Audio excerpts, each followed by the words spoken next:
மாநகராட்சிக்குள்ள உற்பத்தி ஆகக்கூடிய குப்பையை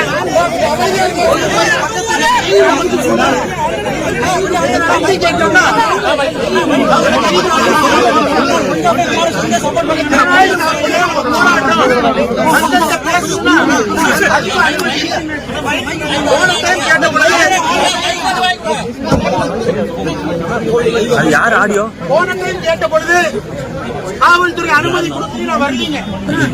ஆனா இந்த டைம் மறுபடியும் நம்ம கேட்டோம், ஆர்ப்பாட்டம் பண்ணணும், மக்களோடு இருக்கணும், அனுமதி கொடுங்க.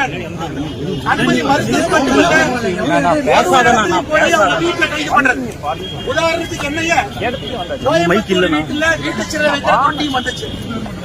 என்னுடைய அப்பா KMCH இருக்கிறாங்க, அட்மிட்டா இருக்கிறார். அவரை பார்க்க போனேன், அங்கேயும் காவல்துறை வருது. அங்கிருந்து இங்க வந்து உங்களை பார்த்து ஆக வேண்டும் என்று வந்திருக்கிறேன். காரணம்,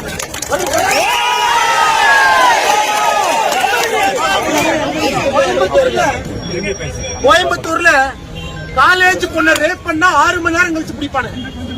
ஆனா மக்கள் இங்க பேசினா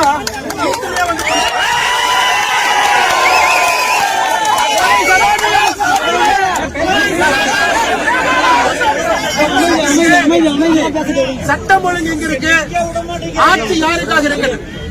அதனால இன்னைக்கு நான் காவல்துறைக்கு எச்சரிக்கிறேன். நாளைக்கு காலையிலிருந்து உங்களை வீதியில மட்டும்தான் நாங்க வச்சிருக்கோம். நீங்க ஓடிட்டே தான் இருக்கு.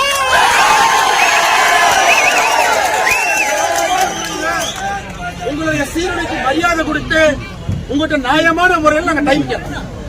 நீங்க கட்சிக்காரங்க 6 பேருக்கு கைது பண்ணி 12 செக்ஷன் போட்டு உள்ள வச்சிருக்கீங்க.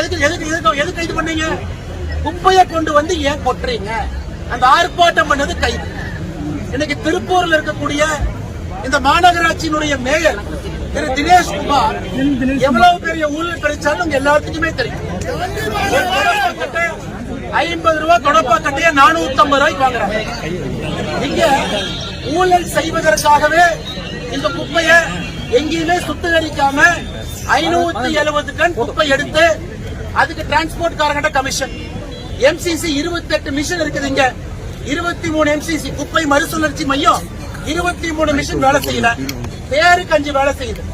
இங்க உருவாகக்கூடிய எல்லா குப்பையும் எவ்வளவு குப்பை நிறைய சேருதோ அவ்வளவு கமிஷன். குப்பை நிறைய சேர்ந்தா தான் வண்டி வாடகை அதிகம், குப்பை நிறைய சேர்ந்தா தான் டன்னேஜ் அதிகம், குப்பை நிறைய சேர்ந்தா தான் வண்டி கிலோமீட்டர் அதிகம். அதனால குப்பைய கமிஷனுக்காகவே அதிகமா இங்க சேர்ப்பது. எந்த இடத்திலும் கூட குப்பைய மறுசுழற்சி செய்வது கிடையாது. கிராமத்துல போய் கொட்டுறது, அங்க மக்களுக்கு கேன்சர்ல இருந்து ஒரு நாய் எங்க வரும்.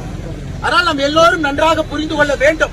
இன்னைக்கு ஆர்ப்பாட்டம் பண்ணலாம், போராட்டம் பண்ணலாம், அரசனுடைய முகமடியை கிழிச்சு மக்கள் முன்னாடி வைக்கலாம். இதுக்கு நிரந்தர தீர்வு இன்னைக்கு எப்படி மக்களோட நிரந்தர தீர்வு தேர்தல் என்பதை மறந்துடாதீங்க. ஆனா